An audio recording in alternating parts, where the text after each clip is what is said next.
Esse retorno do hábito de filmar com o Super 8, eu acho uma coisa fantástica, saudável do ponto de vista de uma experimentação da linguagem para a juventude, poder exercer a sua juventude como cinematográfica, né? Como expressão da sua juventude.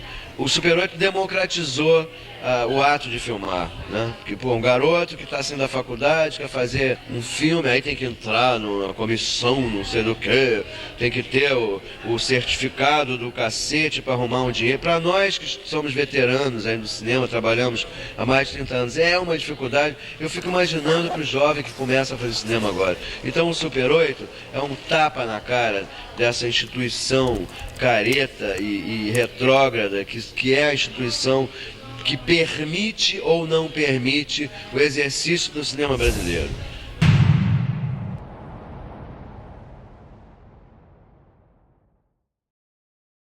Acho que seria interessante a gente falar, assim, antes do Super 8, o que acontece, né? O que veio antes dessa bitola. Então, lembrando assim que paralelo ao 35mm, né, desde o início do cinema, já há o desenvolvimento de bitolas alternativas, né, para suprir outras carências do mercado, outras necessidades. Essas bitolas não surgem do nada, né?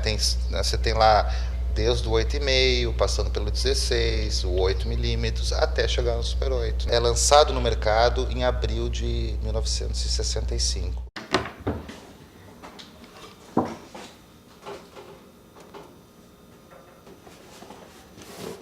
Os jovens com a câmera, com o Super 8 na mão, furam esse iceberg babaca da impossibilidade de exercer a sua juventude como narrativa cinematográfica, como linguagem cinematográfica.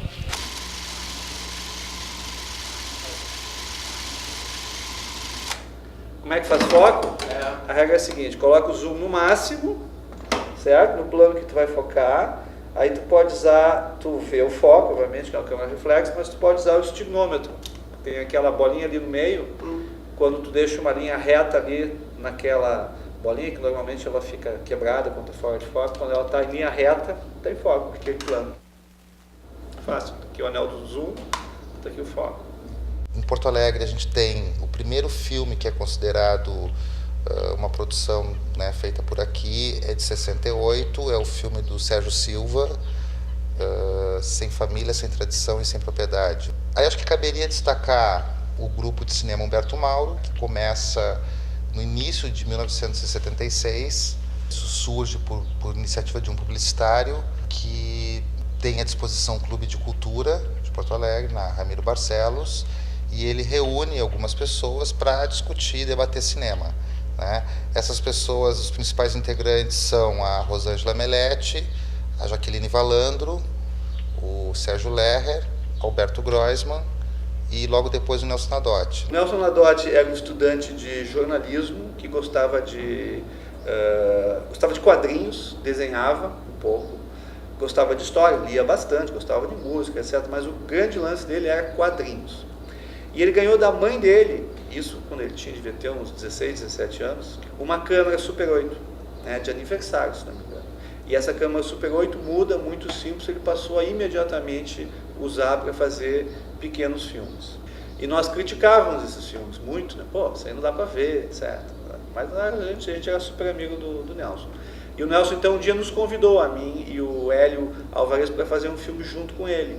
Sex Beethoven é sobre dois jovens, sobre os dois adultos jovens que estão à volta com duas prostitutas. Então, num apartamento disputando quem é que sabe mais, quem é mais bacana.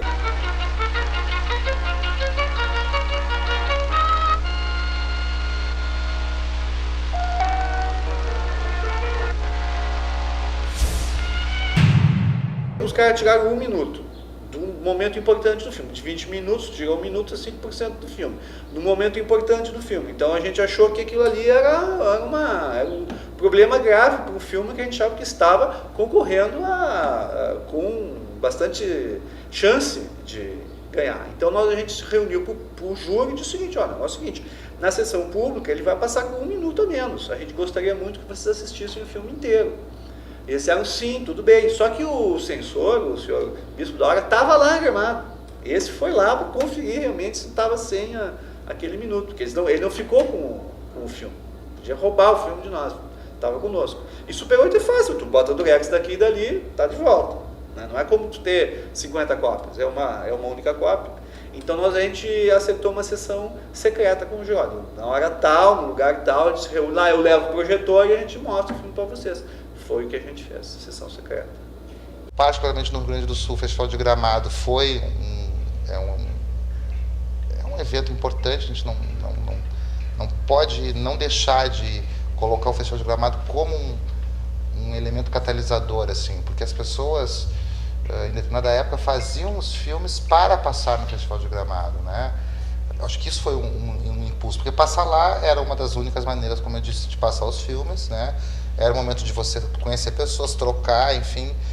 Pensar que daqui a 10 anos o cinema brasileiro será esses jovens que estão fazendo Super 8 agora. Não tem a menor dúvida de que o cinema brasileiro, o que vai estar sendo filmado daqui a 10 anos, né? O que será considerado o cinema brasileiro mesmo, é quem está fazendo Super 8 agora, isso não tem a menor dúvida. Então seria muita burrice se esses festivais, que em princípio deveriam estar preocupados em pesquisar o que está se fazendo de novo na linguagem cinematográfica e na produção brasileira de filmes, se não tivesse um espaço para isso. Essa coladeira é melhor que a minha. A minha coladeira não tinha lente, por exemplo, não tinha, a gente ia olhar no olho. Essa tua é sofisticadíssima. A minha não tinha mais nem tem mais... Durex. Tu nem conta esse Durex aqui, cara? Não, eu monto com Durex normal mesmo. Pois é, mas Durex normal deixa sobra, né? Ele, Não, cortava. Não, como esse Durex era muito caro, a gente fazia a pré-montagem com Durex normal também, cortadinho nas pontas e tal. Mas depois a montagem final, né, pro filme, para resistir ao projetor, tinha que ser essa Durex, porque essa Durex é mais resistente. Tu bota no projetor o filme montado com Durex. Com Durex normal, aquelas bem largas, elas são fininhas.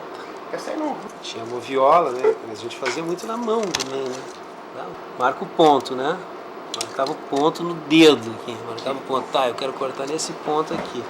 Marcava o ponto no dedo, botava aqui. Filme, ele vem pra cá, tá certo. Corta. Um lado, passa para tape, né? Bota os 2 pedaços. E essa vontade do Giba de fazer cinema e o Nelson muito entusiasmado também, eles acabaram num projeto de megalomania total, que era fazer um longa em Super 8 sobre a década de 70, quer dizer, não só megalomaníaco em termos de duração do filme, como em termos temáticos. Como fazer um filme sobre uma década, né? Eu fiz uma prestação lá e comprei uma câmera no Super 8, uma câmera sonora e tal, que eles não tinham, né? A câmera que eles trabalhavam era uma câmera que não podia gravar som ao vivo. E aí eu encontrei a câmera, mostrei pro Nelson e disse, tá, vamos fazer um filme com essa câmera. Tá, mas filme do quê? Como assim vamos fazer? O que quer dizer vamos fazer um filme? Você tem que ter uma ideia para fazer um filme. E aí a gente, não, mas vamos falar alguma coisa, porque a gente tem algumas ideias e tal, que fecham, né? A gente achava que tinha opiniões semelhantes, e vamos conversar sobre isso. Eu sempre achei que o Glauber Rocha é um fascista. Esse tempo eu vi um filme dele, o Terra em Trânsito, numa dessas sessões daquele tal grupo Humberto Mauro, aí no Bristol. Mas o cara é muito louco. É uma mistura de marxismo e candomblé, bem cinema novo. Agora, depois que ele voltou pro Brasil, os caras tentaram levar a sério tudo que ele disse. São os babacas. Quando o filme ficou pronto, Festival Gramado ganhou o prêmio, ganhando o prêmio, Clube de Cultura. Aquele lugar tinha 150 lugares, só que nunca dava menos, a coisa começou a funcionar e tal, nunca dava menos que 160, 170, 180, tinha dias que tinha 200 pessoas amontoadas e tal na sala. Então a gente ficou 4 semanas em cartaz, 4 dias por semana, entende? Só aí já deu o quê? Uns 5, 6 mil espectadores. E aí depois a gente fez sessão em São Paulo, no Rio, em Florianópolis, no interior do estado. A gente passou um ano e meio, 2 anos talvez, fazendo sessão no interior do estado. O pessoal ligava, a gente marcava, montava um andaime com cadeiras, né? Botava 4 cadeiras aqui, 4 daquelas classes, né? 4 classes para fazer uma base, botava mais uma classe aqui, mais uma aqui. Então uma era para o projetor, outra para os amplificadores e embaixo era a base para a gente ficar sentado em cima. Então era uma coisa meio, se desse uma merda qualquer, caía tudo. Aquela foto é na Praia do Cal. O Deu Pra Ti foi a prova de que era possível e que deu certo. E daí você tem o Coisa na Roda, o Inverno, dessa geração, desse grupo principalmente. A diferença do Inverno é que, por exemplo, no Deu Pra Ti, tu tinha assim, uma equipe de 3. Era o Giba, o Nelson e eu. O Giba às vezes não podia, que na época ele era plantão de esportes da Rádio Gaúcha. Então às vezes estava de plantão, não podia ir filmar. Então ficava reduzido a eu e o Nelson. Então era o Nelson na câmera, eu com o gravador para fazer guia e para fazer luz. Né? A gente devia ter 1 ou 2 tripés de luz, senão segurava a luz na mão. Tá? Então era muito precário. No inverno não. No inverno a gente teve o Roberto Enquim com uma câmera igualzinha a essa aqui, uma Canon 1014, que era dele, né? Tendo uma concepção de fotografia, com a ajuda do Alex Sernambi, que está acreditado no filme como assistente de direção, ele e o Giba, né? Como assistente de direção, mas também mexendo muito na luz, ajudando o Roberto na luz. Tinha a produção, que era a Luciana e a Martinha. Então era bem uma estrutura, não digo profissional, porque ninguém estava ganhando um tostão ali, mas era uma divisão de funções mais específica. Assim. Vai lá que tu é estranho.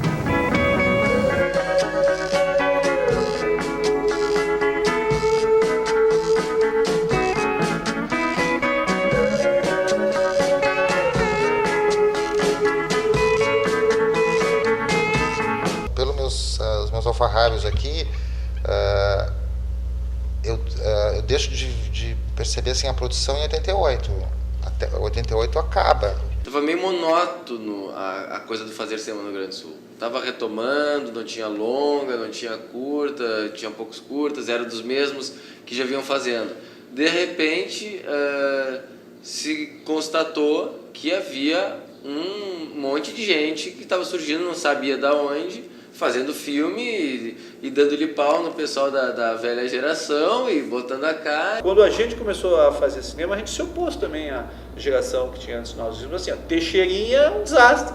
E aí em 95 aparecem 3 Super 8 aqui em Porto Alegre, né, que é o filme do Fabiano de Souza, do Cristiano Zanelli e do Rafael Cirângelo. Coincide com o ano da retomada do cinema brasileiro, né?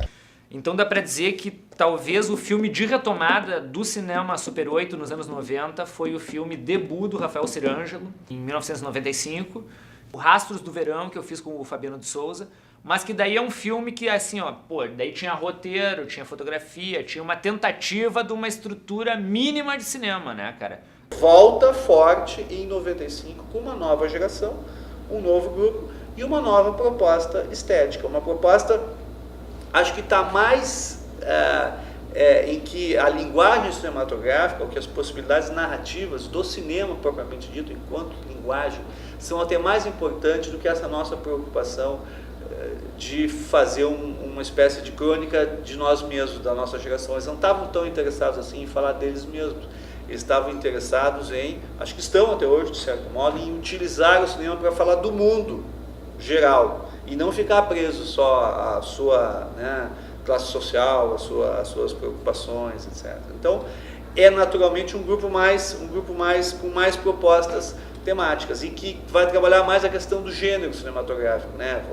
Então, tu vai ter filmes tipicamente policiais, filmes que flertam com a estética trash, filmes que são europeus, mas que nitidamente estão baseados lá em novela e vaga, esse tipo de coisa, né? Que são diferentes, eu acho super saudável. E tu vê se desliga essa merda aí, porra! E aí em 97 teve esse filme que foi O Escuro, né? Aí com uma equipe, com uma intenção e com um roteiro, com planejamento e com uma expectativa muito maior do que a de 96, né? Você não dá nada, que não sei o que você não vai com lugar nenhum com Super 8. Sempre tinha alguém pra dizer isso, porque agora tem câmera do não sei o que e tal. Talvez a geração do Gervásio aí, quando olhasse pra gente fazendo em 96, 97, os caras pensassem assim, pô, não tem mais por que o cara tá fazendo Super 8. E a gente dizia, não, cara, você tá enganado, a gente vai fazer filme, a gente gosta de película, a gente gosta do barulhinho, a gente gosta do cheiro, a gente gosta de um monte de coisa que essas câmeras de vídeo aí não tem. Não tem barulho, não tem cheiro, não tem nada, é um lance, sabe, insípido, né? E é tudo muito fácil para você fazer vídeo, muito fácil. Você aperta 2 botãozinhos, a coisa tá voltando. Talvez hoje a gente tenha uma vulgarização da imagem. Com certeza existe uma vulgarização da imagem, né? Como alternativa estética, eu acho que tá mais do que provado que no mundo todo tem um monte de gente usando Super 8. Em clipe, por exemplo. Clipe, uma montanha de gente usa Super 8. Né? Tem gente que está fazendo vídeo de surf com Super 8. Tem gente que está fazendo filmes experimentais no Super 8. O que acontece, eu acho, é que a tendência é que hoje tu faça a imagem em Super 8, telecina, vai para o computador e faz o som no computador e depois tem uma cópia final em DV ou DVD, ou aí tu faz um transfer para 35 ou para 16, etc. Né? Se há 10 anos atrás já era uma história assim de muita força de vontade, agora então, puta, essa galera que tá fazendo agora, assim, eu só posso bater palma pros caras, assim, porque, realmente as pintas, assim, ó, se puxaram, né, cara, não... Ação!